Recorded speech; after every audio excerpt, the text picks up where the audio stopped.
함양에서 계곡 급류에 휩쓸렸던 일가족 3명이 구조됐습니다. 이 중엔 4살, 6살 된 아이들도 있었는데요. 드론을 활용한 신속한 위치 추적으로 무사히 구조가 이뤄졌습니다. 아이들이 모두 구명조끼를 착용하고 있었다는 점도 큰 도움이 됐습니다. 양진호 기자입니다.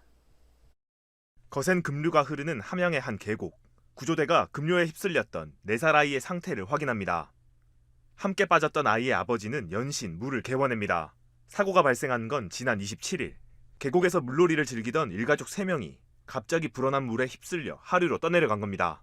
사고 당시 아이와 아버지는 물놀이 지점에서 무려 600m나 급류에 휩쓸려 떠내려갔습니다. 자칫 부자가 모두 목숨을 잃을 수 있었던 아찔한 상황이었습니다. 앞서 물놀이 지점에서 겨우 바위를 붙잡았던 6살 딸은 가장 먼저 구조됐습니다. 이후 구조대는 드론을 활용해 익수자들의 위치를 파악했고 재빠른 구조 활동이 이뤄질 수 있었습니다. 함양소방서에서는 보유하고 있는 드론은 열화상 카메라와 고성능 카메라가 탑재되어 화재 식별과 인명 검색이 위험한 지역에서 활용이 가능해서 구조대원의 활동 범위를 조금 넓혀주고 있습니다. 지금. 얕은 계곡이었지만 아이들 모두 구명조끼를 착용했던 것이 인명피해를 막는 결정적 역할을 했습니다. 특히 구명조끼가 보호구 역할까지 하면서 아이는 거친 물살 속에서도 큰 부상을 당하지 않았습니다.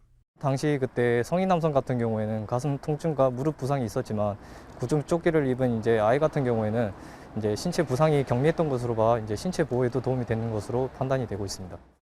이번 사고에서 아이와 아버지가 600m를 떠내려가는 데는 불과 30초도 걸리지 않았습니다.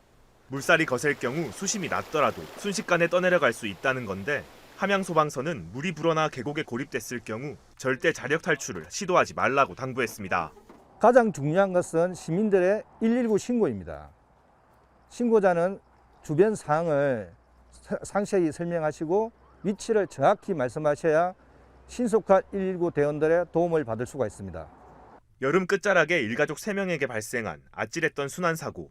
드론을 통한 신속한 위치 파악과 구명조끼 착용, 끝까지 아이를 놓치지 않았던 아버지의 노력이 더해지며 인명피해를 막을 수 있었습니다. SCS 양진호입니다.